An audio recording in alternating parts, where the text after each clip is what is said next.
I just finished Star Wars and I was on the beach in Hawaii, and Steve came over to visit. He was telling me how he wanted to do an action-adventure film like James Bond films. And I said, I've got just the thing for you. I happen to have one in my pocket. And I told him the story, and he said, that's great. I want to do that. I like that. We walk from here. It's very nice here. It's very nice. Lovely. Cut. Lovely. Good, Harrison. A little smile, too. I saw that in your eyes. Print that one. Very nice.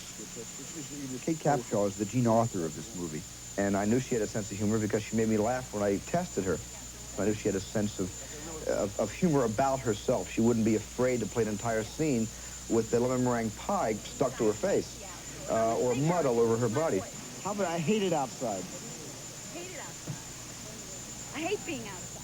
But she brought, you know, I'm a showgirl in Shanghai, and look at me in the jungle, and made a meal out of it as an actress.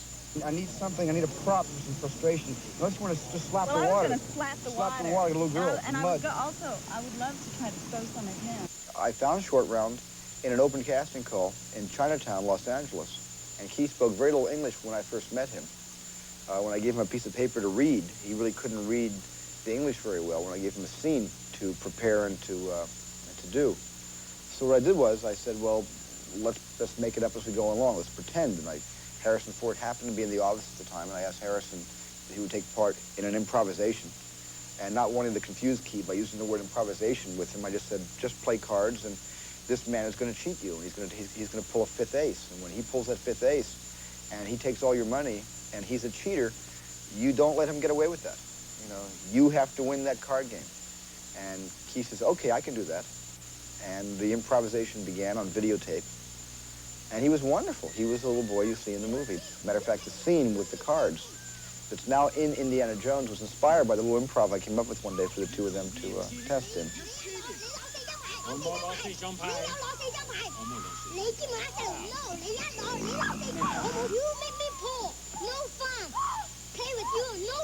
Key is one of the greatest experiences I've ever had directing not only a child actor, but directing a complete unknown, a complete newcomer. A little kid struggling with English in school in Chinatown who suddenly becomes this little movie star. Let's have him sit up.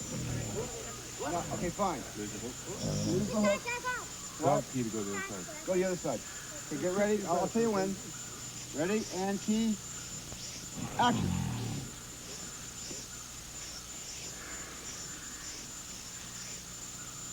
Dr. Jones, what you look at? A little more concerned, Key, because you don't know what he's doing up there. It's a mystery. Look a little bit higher because you can't quite see him. Good. What's he doing? What's Jones doing? Now slowly, like you're scared. Slowly back up. Very slowly. Very slowly. And cut. Great, Key. Lovely. Oh, my God. Great. Hey, buddy, come here. High five. What was the thing where he was dangling? Notice we carry our own chairs in this company. You go down here? The locations we'd chosen were up on a tea plantation which stood in the hills above our base of operations in the city of Kandy. Yeah, go ahead. Because large trucks could not get up these narrow mounted roads, we were forced to use smaller trucks. 3 trucks for every one that we would normally use.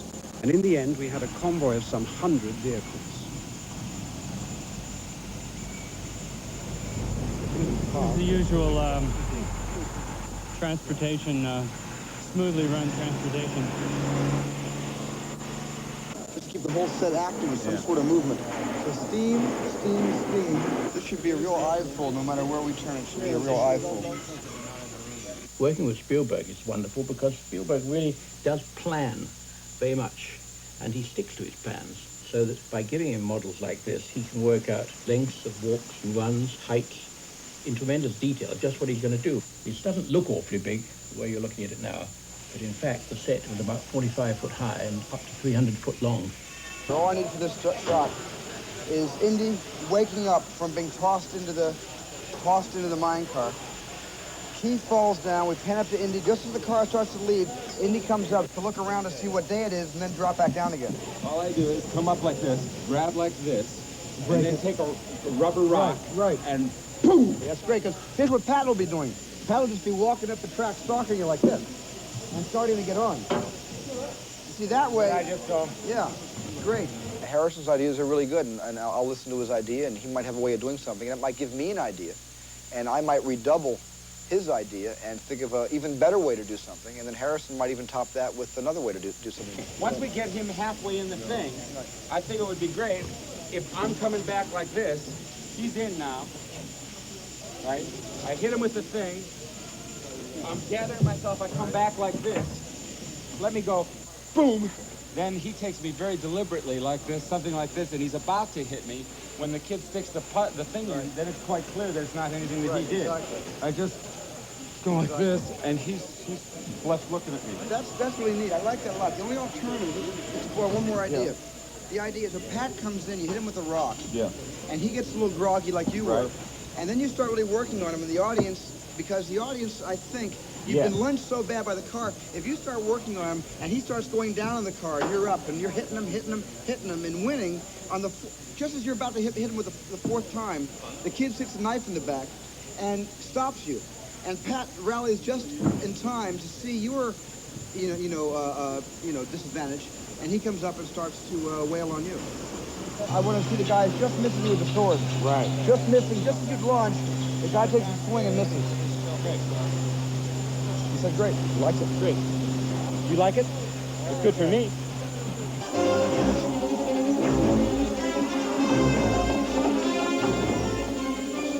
The rope bridge sequence on its own was quite interesting insofar as it was shot on 3 different continents.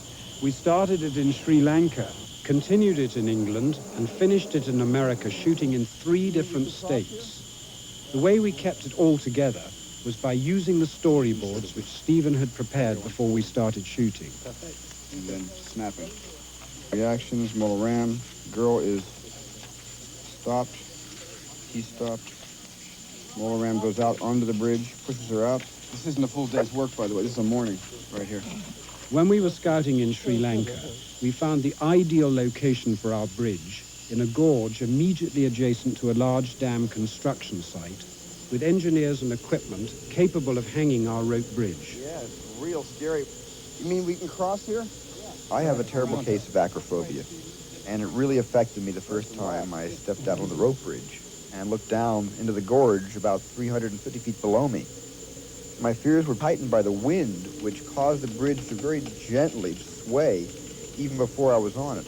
And then about halfway across the bridge, I totally chickened out and really wanted to turn back. Actually started to turn back, but then realized the end was as far away as the beginning, so I had to keep going. I had reached the point of no return. So you'll have to get some stuff carried over the bridge, some rolls and stuff. Yeah, you're going to see Harris in the middle and the 2 groups coming towards him. But it's a good shot because if the Steve come in, he makes a counterclockwise pirouette. We go around him until we're over his shoulder onto the guys entering the bridge. Okay, we're ready over here. Where should we start? Stand by. Where do you want the start mark for us? Let me see the knife. Now, when I say knife, bring the knife up. Have it down at your chest. And I'll say knife. Good, lower, lower. Knife. Good, that's it. Stand by. Don't run, no, it'll shake the camera too much. Now, is this where these guys are supposed to be? That close to you to begin with? No. Well, let's start these guys behind you farther back. Go on back, fellas. Right there, guys. All right, here we go. Hold quiet. Here we go. Okay. All right, and action.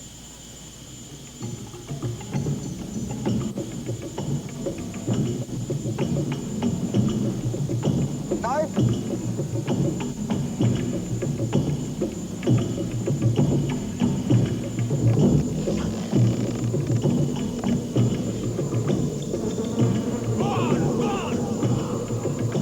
Start moving.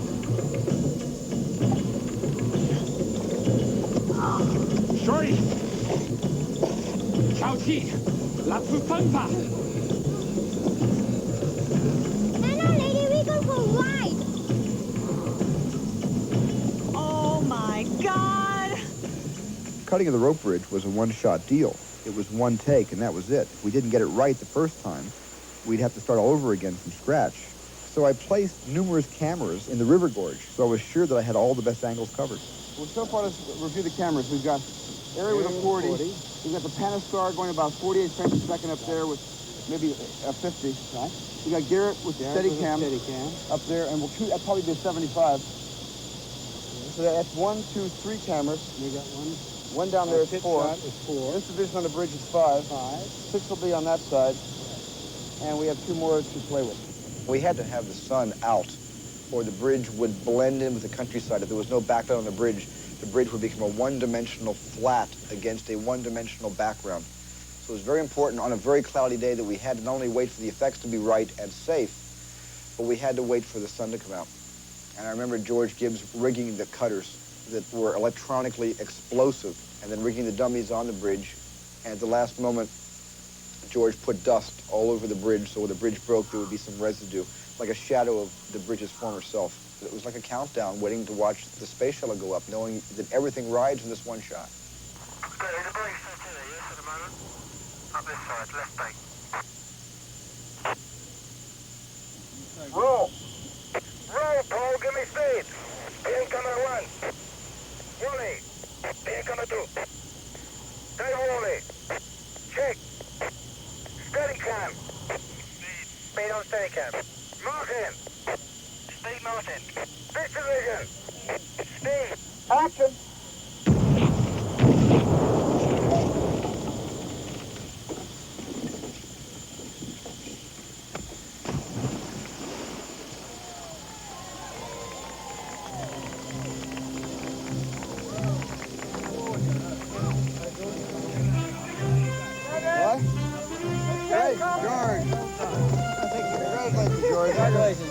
Great job.